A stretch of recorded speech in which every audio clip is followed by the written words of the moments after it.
Welcome and thank you for standing by. At this time, all parties are on a listen-only mode until the question and answer segment over the webinar session. This call is being recorded. If you do have any objections, please disconnect at this time. I would now like to go ahead and turn today's call over to Mr. Darrell DePriest, Chief Counsel of the Office of Advocacy of the Small Business Administration. Sir, you may begin. Thank you very much. As the operator said, my name is Darrell DePriest. I'm Chief Counsel of the Office of Advocacy of the Small Business Administration. I'm here today with Charles Maresca and Janice Reyes of the Office of Advocacy. We want to thank the Department of Labor's Wage and Hour Division for giving me the opportunity to open this webinar and for working with us to spread the word on this very important regulation. By way of background, the Office of Advocacy was created by Congress 40 years ago to be an independent voice for small business within the federal government. This means we speak on your behalf to Congress, federal agencies, and the White House. The Office of Advocacy monitors all federal regulations for small business impacts. We advocate for small businesses that are concerned about a regulation that may be overly burdensome. We conduct research to help facilitate small business growth, and we reach out to small businesses across the country to hear concerns and learn about the best practices to bring back to Washington. Advocacy has been monitoring the development of this regulation since 2014, when the administration released a presidential memorandum directing the Department of Labor to update their Fair Labor Standards Act overtime regulations. It has been a priority for our office to get important small business feedback throughout the country on this regulation, to find out the numbers and types of small businesses that would be impacted, and get information from business owners about the cost of this overtime regulation. The main goal for this outreach was to learn about small business alternatives that would minimize the cost of this regulation.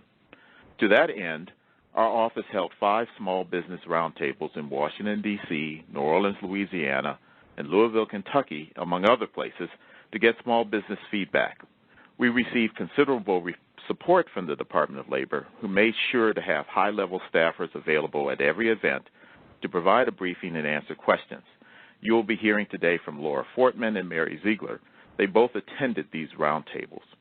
As a result of what we heard from small businesses, Advocacy submitted a comment letter to the Department of Labor where we recommended that the DOL adopt regulatory alternatives to minimize the impact of this regulation on small businesses. Advocacy was pleased that the Department of Labor made some changes to the final regulation based upon our comments, such as including a regional standard for the salary threshold, adding extra time for compliance, and not including changes to the duties test for managers. You will hear more about these matters during the webinar.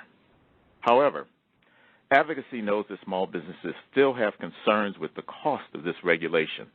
Nevertheless, it is important for small businesses to comply with this regulation, and the effective date is December 1st, 2016. So we are working with the Department of Labor to make sure that small businesses know about this final regulation and become informed on how to comply by the date. This webinar is one such effort.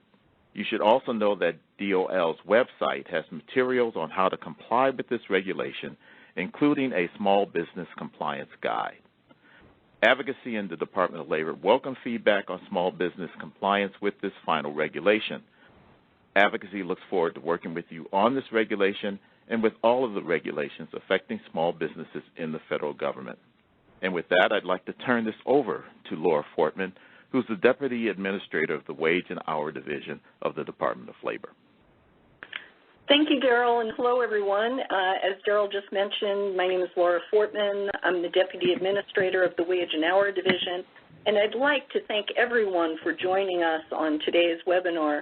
And in particular, I want to thank Darrell DePriest and Janice Reyes, our colleagues at the Small Business Administration's Office of Advocacy, for working with us to provide technical assistance on the overtime rule, not only on this webinar, but around the country. We deeply appreciate this partnership.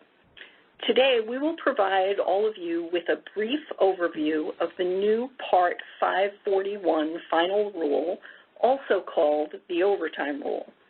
We will discuss the rule's effective date, the changes to existing provisions, and the provisions that are unchanged. We will also highlight new resource and guidance documents that provide helpful technical assistance. And we do want to mention that this presentation is a shortened version of our other technical webinars on the overtime rule. Those more detailed technical presentations are available on our website, along with webinars recorded specifically for nonprofit, higher education, and state and local government employers. If you would like to submit questions for us to respond to in the Q&A portion of today's webinar, please enter the questions at any time during the presentation in the chat box available on your webinar screen. We will not be able to address every question, but we will do our best. We will also address questions that were submitted by some of you in advance of today's presentation. Before we continue with this presentation, please review our disclaimer slide, as DOL is providing this information as a public service. This presentation is intended as general information only and does not carry the force of legal opinion.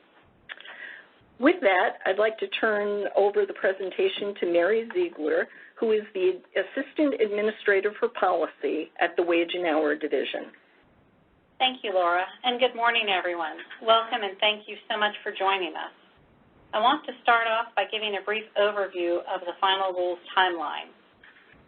As Gerald DePriest mentioned, in March of 2014, President Obama signed a presidential memorandum directing the Department of Labor to update the regulations defining which white-collar workers are protected by the minimum wage and overtime standards of the Fair Labor Standards Act, which is also called the FLSA. Specifically, the department was instructed to look for ways to modernize and simplify the regulations while ensuring that the FLSA's intended overtime protections are fully implemented. In July of 2015, the department issued its Notice of Proposed Rulemaking, or NPRM, which received over 270,000 comments, many of which you submitted, and the final rule was published on May 23rd, 2016, with an effective date of December 1st, 2016. The Fair Labor Standards Act requires that most employees in the United States be paid at least the federal minimum wage for all hours worked and overtime pay at time and one-half the regular rate of pay for all hours worked over 40 in a work week. It's important to note that there are many exemptions and exceptions from the FLSA. The link in this slide covers a list of many of them. However, the overtime final rule that we're discussing today deals with one of the most commonly used sets of exemptions. Specifically, we're talking about Section 13A1 of the FLSA, which provides a commonly used minimum wage and overtime exemption that applies to employees who are bona fide executive, administrative, or professional employees. This exemption is often called the white-collar exemption or the EAP exemption. We also sometimes refer to it as the Part 541 exemption because that's the regulatory reference to the Code of Federal Regulations, or CFR. There are three tests that the department has long held must be met for the white-collar exemptions to apply. This has not changed with this rulemaking. In order to be exempt as an EAP, or executive, administrative, or professional employee, the employee still must be paid on a salary basis, the employee must be paid at a certain salary level, and they must perform certain job duties. This last test is often referred to as meeting or passing the duties test. This new overtime rule does not change the duties test for the EAP exemptions. However, we think it is important to highlight this test as it is a key part of understanding the exemption. There's more information concerning the duties test available in WHD Fact Sheet number 17 available on our website, but here we'll give you a brief overview. For the executive exemption, the employee must have a primary duty of management of the enterprise or of a customarily recognized department or subdivision of the enterprise. The employee must customarily and regularly direct the work of two or more other employees. He or she must have the authority to hire or fire other employees, or the employee's recommendations as to hiring, firing, advancement, promotion, or other change of status of other employees must be given particular weight. To qualify as an administrative employee, the employee must have a primary duty that is the performance of office or non-manual work that is directly related to management or general business operations of the employer or the employer's customers. And they must have a primary duty that includes the exercise of discretion and independent judgment with respect to matters of significance. In order to be exempt as a professional employee, the employee must either have a primary duty that is the performance of work requiring knowledge of an advanced type in a field of science or learning customarily acquired by a prolonged course of specialized intellectual instruction, or have a primary duty that is the performance of work requiring invention, imagination, originality, or talent in a recognized field of artistic or creative endeavor. With that background and foundation, we'll now turn to the changes made by the final rule. The final rule updates the standard salary level for exemption and the total annual compensation required for the exemption of highly compensated employees, or HCEs. It also allows employers to include non-discretionary bonuses, including commissions, to satisfy a portion of the standard salary level. But employers may not count such bonuses towards the standard salary level requirement for highly compensated employees. Finally, the rule automatically updates the standard salary level and the highly compensated employee annual compensation level every 3 years. Before making the changes to the rule just discussed, the Department conducted months of extensive outreach and listening sessions with employers, workers, and other stakeholders to develop the proposed rule, and we carefully reviewed hundreds of thousands of comments from the public on the proposed rule. In addition to increasing the salary threshold, the rule will prevent a future erosion of overtime protections and ensure greater predictability for employers and workers. The rule will automatically update the salary threshold every 3 years based on wage growth over time. This means it will work better in the future by continuing to protect the workers it was meant to protect. Employers will be able to adapt more easily because they will know when the salary updates will happen and how they will be calculated, and employers will also be able to estimate the amount of the salary update.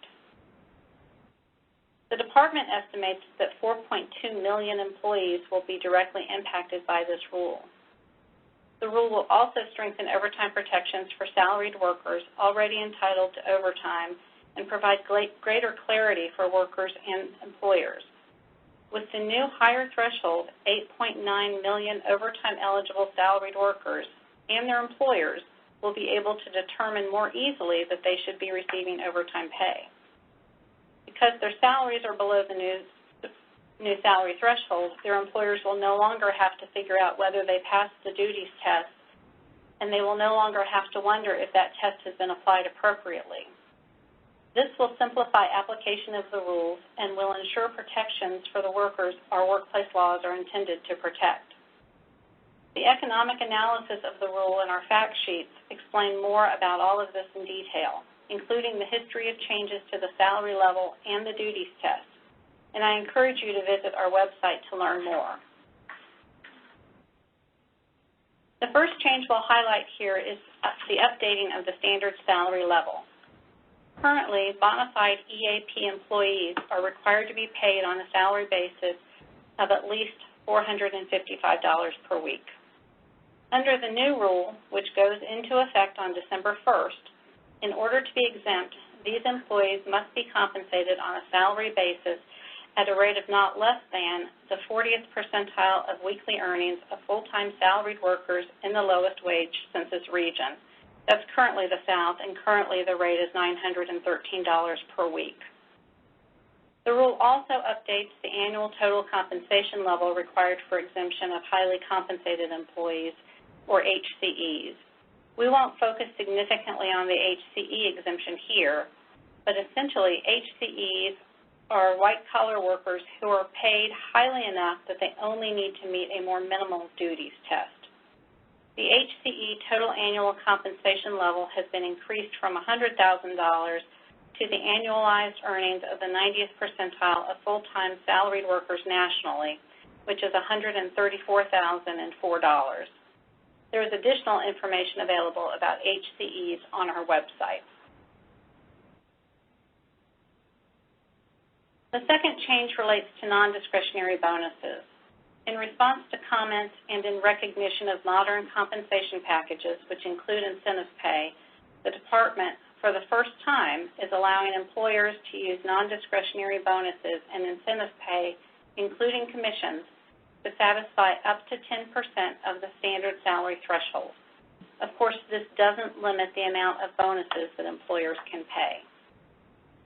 Many employers explained in their comments that bonuses are an important part of modern compensation systems, and allowing non-discretionary bonuses to be counted toward the salary level is consistent with our directive to update and modernize the regulations. There are two types of bonuses, discretionary and non-discretionary. Discretionary bonuses are those that are generally paid without prior contract, promise, or announcement, and the decision whether to make a payment and the payment amount is at the employer's sole discretion. An example is an on-the-spot bonus award made without prior announcement and at the employer's sole discretion. For example, an unannounced year-end or holiday bonus. Discretionary bonuses can be paid to exempt EAP employees but cannot be used to satisfy any portion of the standard salary level. Non-discretionary bonuses, commissions, and incentive payments are forms of compensation promised in advance to employees, typically to induce them to work more efficiently or to remain with the company. They can be in the form of individual or group production bonuses, retention bonuses, and bonuses for quality or accuracy of work. Commission payments based on a fixed formula are also non-discretionary. Under the new rule, non-discretionary bonuses, incentives, and/or commissions paid quarterly or on a more frequent basis may be used to satisfy up to 10% of the standard salary level. Approximately $822, or 90% of the standard salary level, is the minimum amount that the exempt employee must receive on a weekly salary. Any bonus or commission used to satisfy the remaining 10% must be paid no less frequently than on a quarterly basis. The Department also recognizes that some businesses pay significantly larger bonuses. Where larger bonuses are paid, however, the amount that may be counted toward the standard salary level is capped at 10% of the required salary amount.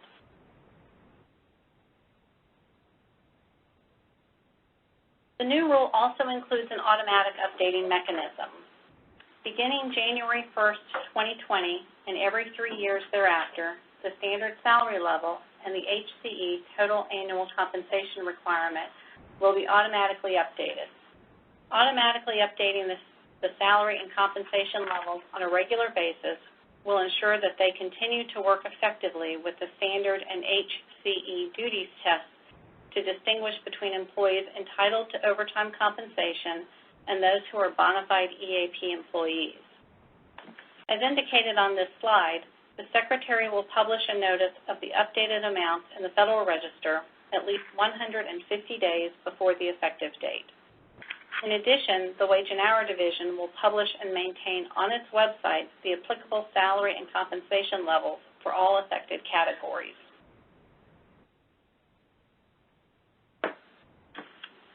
As mentioned earlier and recognized by Darrell DePriest, the final rule did not make any changes to the job duties test. White-collar employees must be paid the required salary amount and meet the duties test to be covered by the exemptions.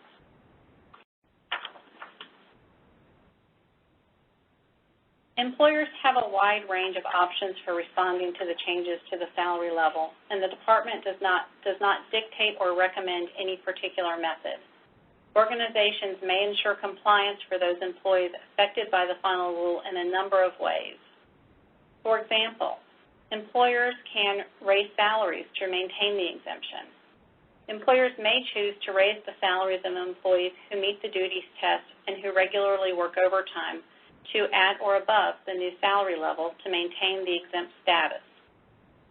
Employers may also pay current salaries and pay overtime for hours worked over 40. Employers can continue to pay employees a salary and pay overtime for hours worked in excess of 40 in a work week. Although the FLSA requires employers to keep records of how many hours overtime-eligible employees work, the law does not require that overtime-eligible employees be paid on an hourly basis. Rather, employers may continue to pay employees a salary covering a fixed number of hours, which could include hours above 40. There are several ways to pay a salary and pay overtime.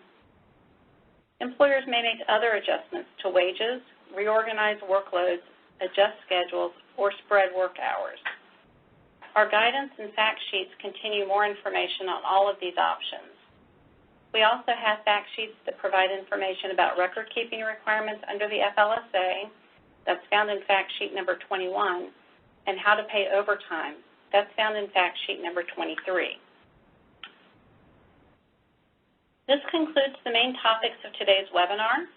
For additional information on the final rule and other FLSA provisions, you may wish to access our new 541 homepage, which is found at www.dol.gov/overtime/final2016.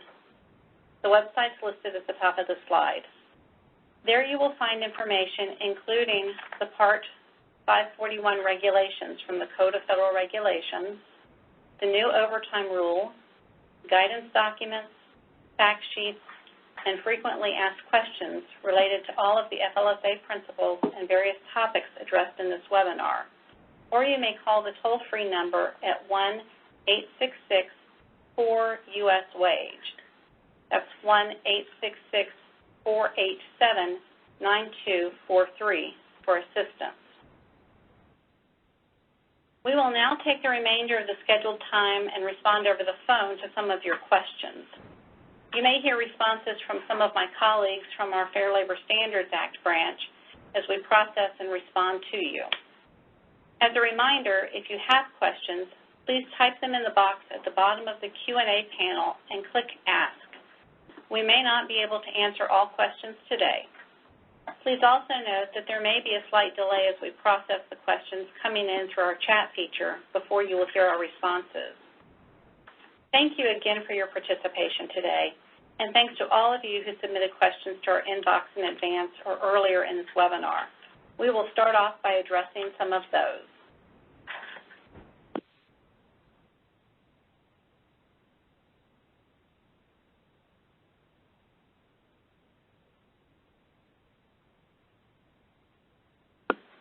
Okay, our first question is, must employers earning below the new level be converted to hourly pay?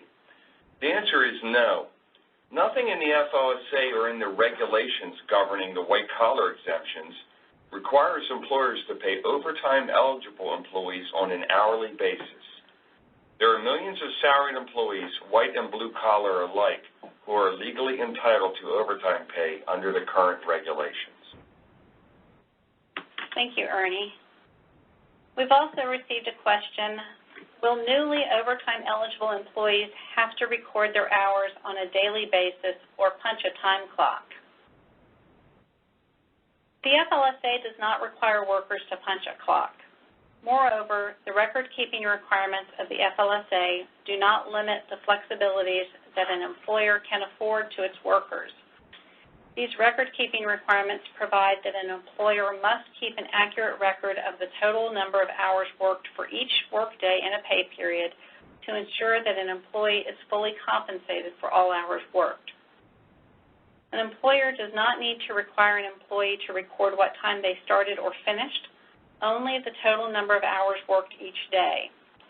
There is no particular form or order of records required, and employers may choose how to document or record hours worked for overtime-eligible employees. employers can continue to permit their employees to work flexible hours as long as their total hours each day are accurately recorded. Okay, thanks, Mary.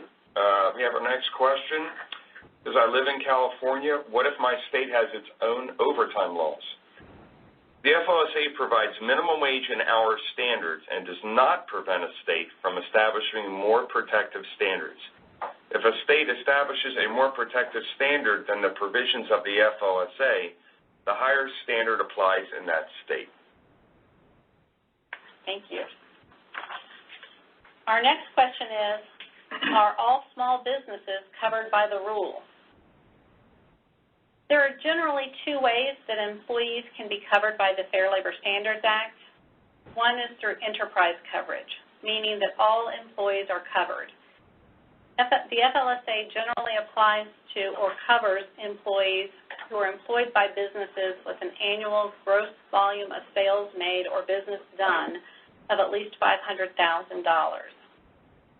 There's also individual coverage, and that means that even if the enterprise is not covered, individual employees may be entitled to FLSA protections if they are individually engaged in commerce or in the production of goods for interstate commerce, or in any closely related process or occupation directly essential to such production. We recommend that you look at fact sheet number 14 for more information. Some small businesses may not be covered as enterprises, but generally individual coverage is fairly broad. Okay, our next question. Are part-time employees affected by this? The FLSA actually does not define part-time versus full-time employment. This is a matter generally to be determined by the employer, and it doesn't change the application of the FLSA.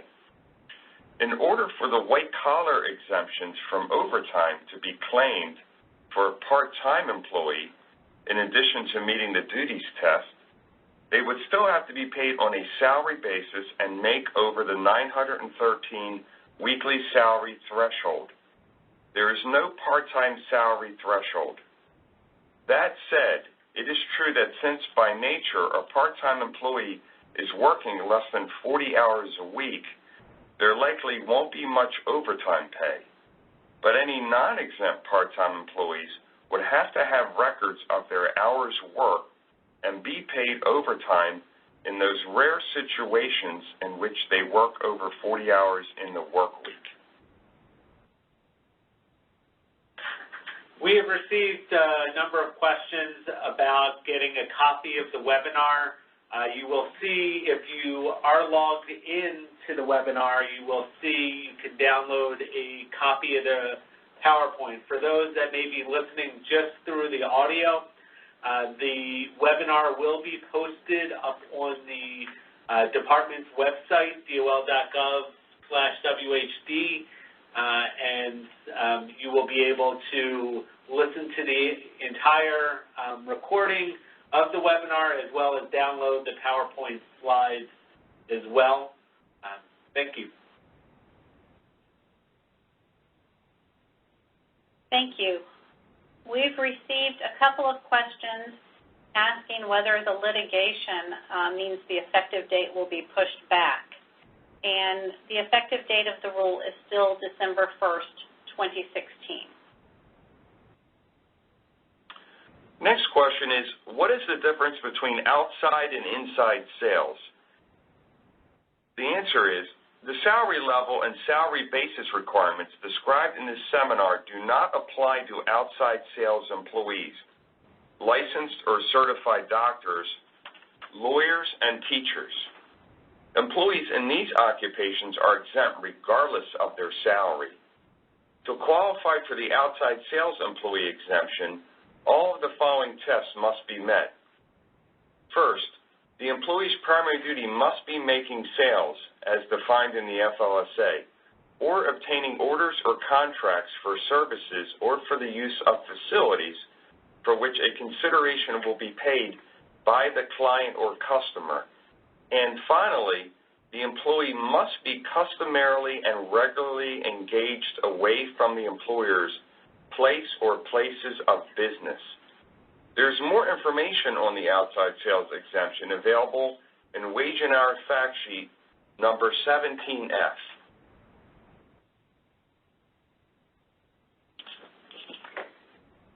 Thank you, Ernie. We've received a question asking if an employee gets a quarterly sales bonus, is this considered as part of salary for meeting the $47,000 threshold?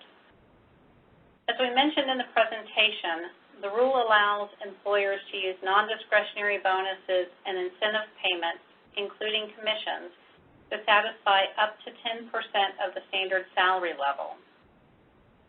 Non-discretionary bonuses and incentive payments are forms of compensation promised in advance to employees, for example, a bonus for meeting set production goals, retention bonuses, and commission payments based on a fixed formula. This is a change to the rule. Under the current regulations, bonuses could not be counted towards meeting the salary threshold for exemption. Since the rule imposes a 10% limit, this means that a minimum of 90%, approximately $822 of the standard salary level, must be paid as a weekly salary. Bonus and non-discretionary bonus and incentive payments must be paid on a quarterly or more frequent basis.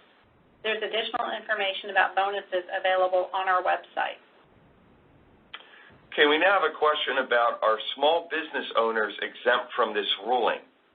Business owners defined in 29 CFR 541.101 as any employee who owns at least a bona fide 20% equity interest in the enterprise in which the employee is employed, regardless of whether the business is a corporate or other type of organization, and who is actively engaged in its management, are not subject to the salary level requirement. These bona fide business owners would not be affected by the final rule's increase to the standard salary level.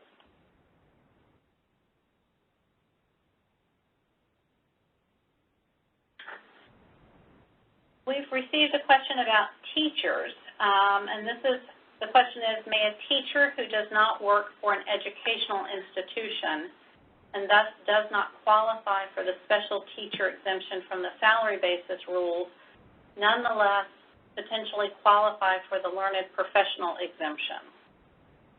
There's more information available on the teaching exemptions and other FLSA provisions of interest to educational establishments on our website. We have both guidance and fact sheets for educational institutions. Certain professional employees, including doctors, lawyers, and teachers, are not subject to the salary basis and the salary level requirements that generally apply to other white-collar employees. To qualify for the professional exemption as a teacher, the employee must be employed in an educational establishment, as that term is defined in the regulations at 29 Code of Federal Regulations 541.204B as in boy, and the individual must have a primary duty of teaching. Okay, we next have a question about deductions. Specifically, under what circumstances may an employer make a deduction from an employee's salary? The final rule did not make changes to the rules regarding deductions from salary. An employee is not paid on a salary basis if deductions from the predetermined salary are made for absences occasioned by the employer or by the operating requirements of the business. If the employee is ready, willing, and able to work, deductions may not be made for time when work is not available. You can find more information on this about permissible deductions from pay in the salary basis requirement at 29 CFR 541.602.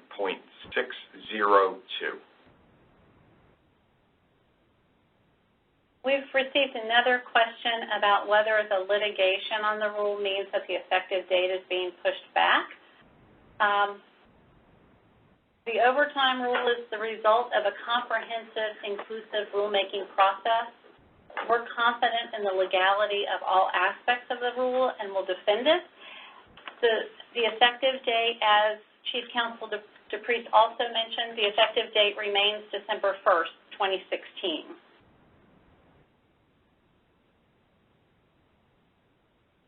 We received a question about bona fide meal periods as defined in 29 CFR 785.22 and what constitutes a meal period. Again, this is not changed in the overtime rule.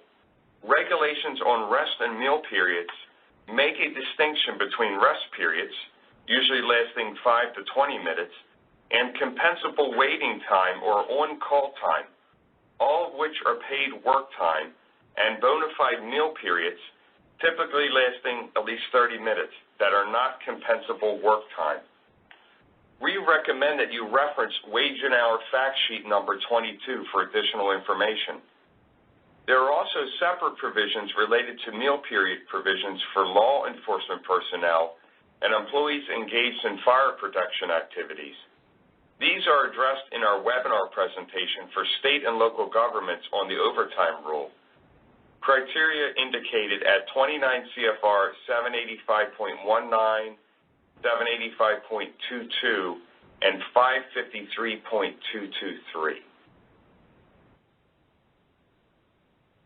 We've received a question about the bonus payments, and the question is, if an employee makes $822 per week on a salary basis and would earn more than $913 per week with incentive payments, but fails to earn the incentive payment because of their performance, what happens then?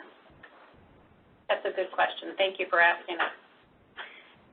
If by the last pay period of the quarter, the sum of the employee's salary plus the incentive payment the employee has received does not equal 13 times the weekly salary amount, the employer may make one final catch-up payment to achieve the required level no later than the next pay period. If the employer does not make a catch-up payment, the employee would be due overtime payments for overtime hours worked during the quarter. We received another question about whether benefits received by employees other than wages could be counted towards the threshold for exemption. The answer is the salary level does not include payments for medical, disability, or life insurance contributions to retirement plans or other fringe benefits. We've received a few different questions about how to handle hours worked for non-exempt employees who need to travel, either for work, conferences, or training, or otherwise work unconventional or flexible schedules. We also received a question about how to establish travel policies for non-exempt employees. Wage and Hour Fact Sheet number 22 includes a basic overview of some concepts of hours worked under the Fair Labor Standards Act, including travel time, training time, rest and meal periods, and sleep time, including for employees who live on their employer's premises. The most comprehensive regulatory information is found in 29 CFR Part 785. Nothing in the Fair Labor Standards Act or in this overtime rule prohibits flexible work arrangements. There is no requirement that a worker must have a predetermined schedule, and nothing prohibits working whenever, wherever, or however the worker and the employer agree. Okay, we just have a question that came in is, for example, on the duties test, you have to pass all the questions on the test or only one or two. The answer is an employee must satisfy each of the criteria of the applicable duties test. So, for example, to satisfy the duties test for executive employees, an employee must first have a primary duty of managing the enterprise or a department or subdivision of the enterprise, and customarily and regularly direct the work of 2 or more employees. And finally, they must have the authority to hire or fire other employees or have their suggestions and recommendations as to hiring, firing, advancement, or promotion of other employees given particular weight. We have a question asking how this rule affects employees who are salaried but seasonal. For example, they work March through November. The new salary level of $913 is a weekly salary. During the period that the employee works on the property or works for the employer needs to guarantee at least $913 per week in order to maintain the exemption. There are special rules for employees who work a shorter period of time but whose salary is spread out over the year, such as school teachers or school employees. If you look at the guidance on our website, it's our Field Operations Handbook at Chapter 22, Section G10.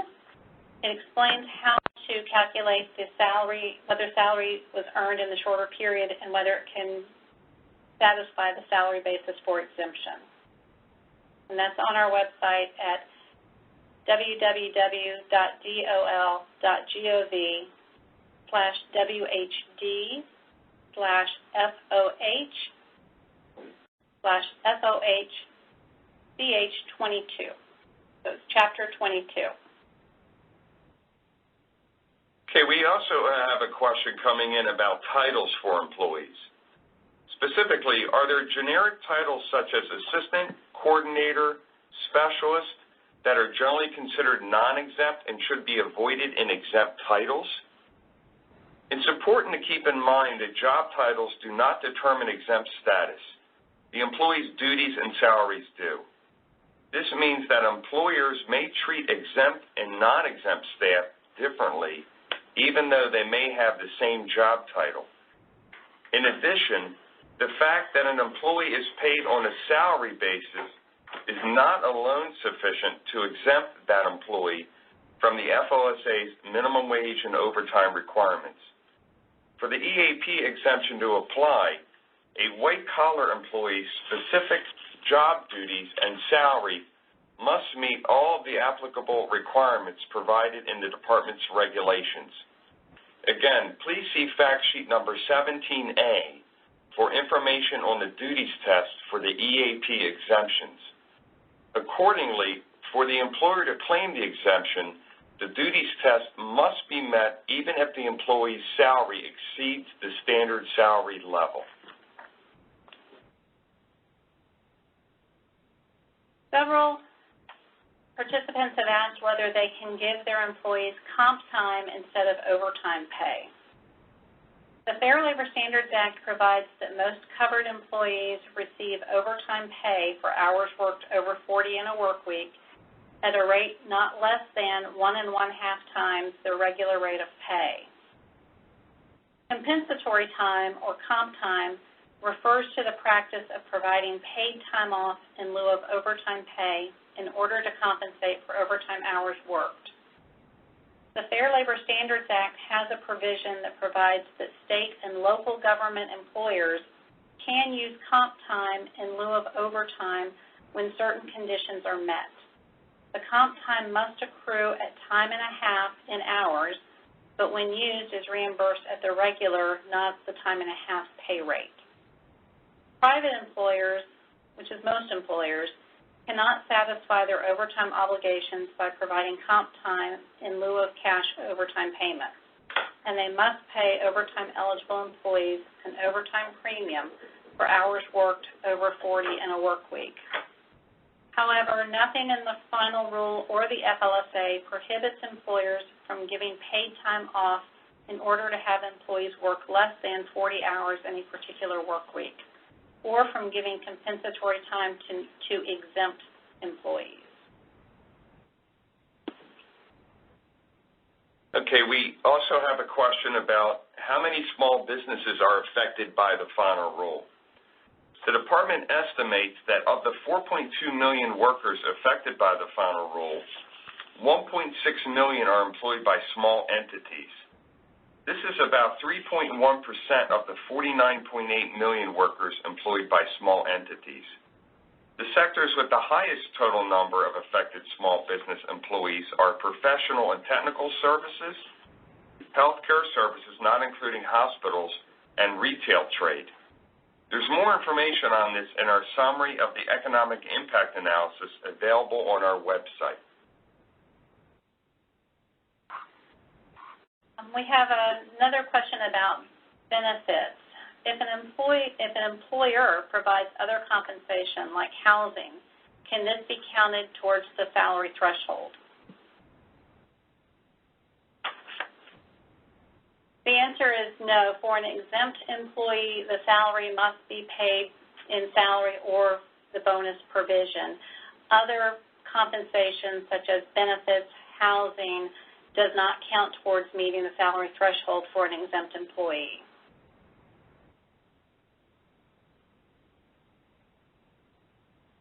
Next question is, does the HCE exemption apply to employees earning more than $100,000 per year?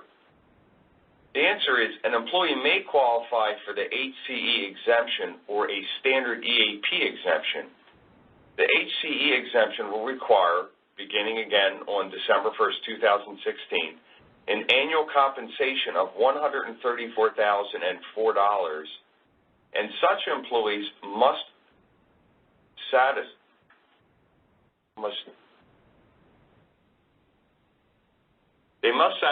a less rigorous duties test. Thank you, Ernie. We have a question. Even if an employee meets all three of the tests required for the white-collar exemption, an employer does not necessarily have to pay on a salary basis, that the employer can choose to pay that employee hourly.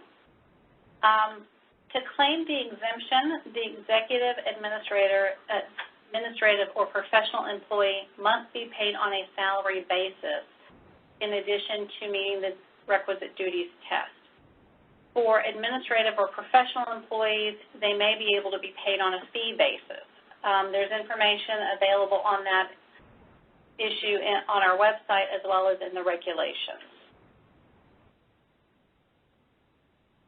Our next question is, will companies have to submit reports or documentation to prove compliance?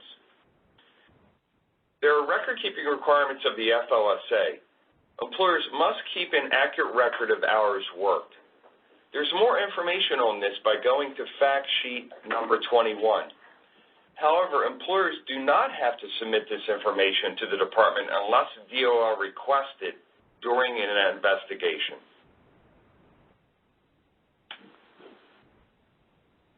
We've been asked whether an employer can have various work weeks for various positions. The answer is yes. It is up to an employer to set the standard work week for its employees. Once the beginning time of an employee's work week is established, it remains fixed regardless of the schedule of hours worked by the employee. The beginning of the work week may be changed if the change is intended to be permanent and is not designed to evade the overtime requirements of the Act.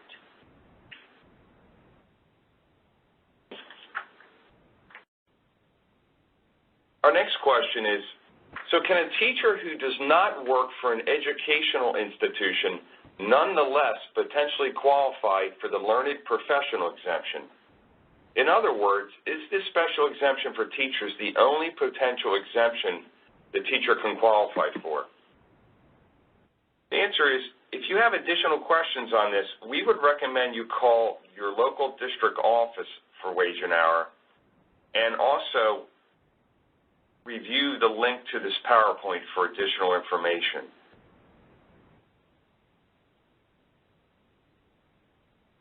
We have another question about seasonal and payment of the seasonal worker. Where a seasonal property open 8 months is the $47,476 annual salary requirement. Based on that, the 8 months they're open or 12 months. The new salary level is $913 per week. During the 8-month period that the employee works at the property, the employer would need to guarantee at least $913 per week is paid for the exempt employee. There are special rules for salary earned in a shorter period but paid over a longer period, and that's covered in our Field Operations Handbook available on our website.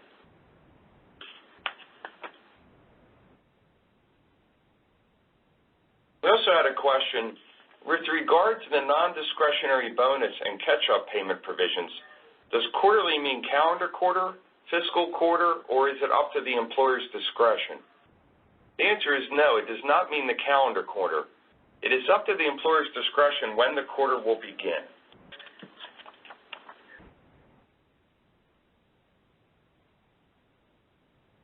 We have a question, can we classify someone as salary, non-exempt, and pay them less than the required amount, but pay them overtime? Absolutely. The employer is permitted to pay a non-exempt employee on a salary basis, which is less than the required $913 per week under the new overtime final rule. And as long as the employee is not paid less than the federal minimum wage rate for all hours worked and is paid overtime for all hours worked in excess of 40, the employer would be in compliance. For more information, please see fact sheet number 23, Overtime Pay Requirements of the FLSA. Okay, we also have a question about, we currently pay employees every 2 weeks.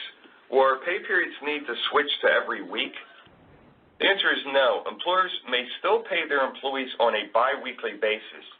An employer's overtime pay obligation is determined on a week-by-week basis, but they may pay their employees on a biweekly basis.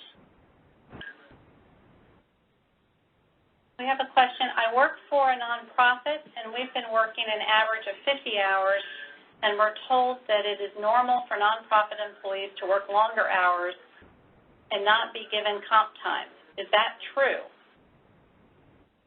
As we've talked about, compensatory time is only available for state and local government employers. The FLSA has a provision that allows state and local government employers to pay comp time in lieu of overtime when certain conditions are met. Private employers, including nonprofits, cannot satisfy their overtime obligations by providing comp time in lieu of cash payment, and they must pay overtime eligible employees an overtime premium for hours worked over 40 in a work week.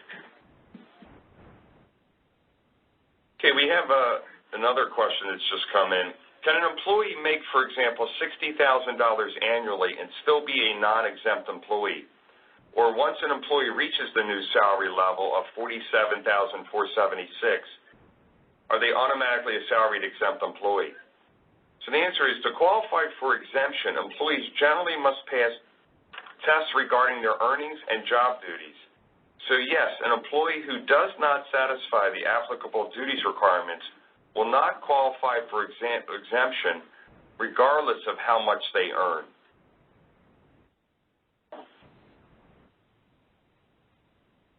We have a question about whether this rule affects foreign workers on visas. The FLSA applies regardless of immigration status. Employment under a visa does not preclude application of the Fair Labor Standards Act or this rule. The next question we have is the amount per week before or after taxes? And the answer is, we look at gross wage amount before taxes. And our last question, does the Wage and Hour Division have a document that employers can provide to employees that no longer meet the exemption threshold to help them understand the new regulations? Just as the information available on our website is available to employers and is a helpful tool for them, employers can also direct employees to the Wage and Hour website, where they can find lots of informative documents, such as the Wage Hour fact sheet, discussing the changes to the regulations, and a video about these changes. Our website, again, is www.dol.gov/overtime/final2016. This is also included in the PowerPoint presentation, which you'll have access to.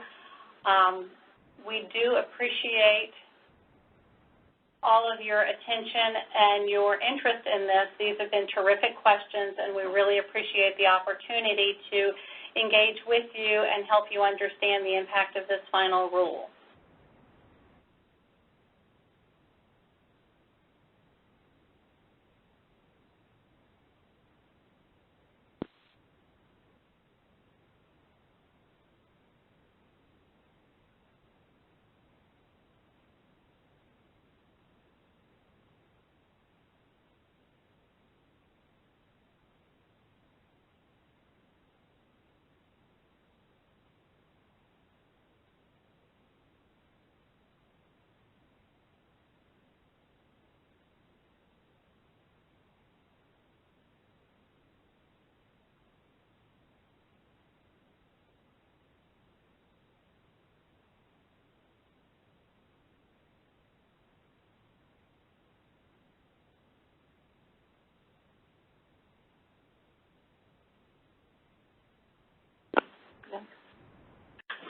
Just one quick reminder for everyone. For additional information for Wage and Hour and contacting any of our offices, you can call our toll-free number, which is 1-866-4-US-WAGE, or it's 1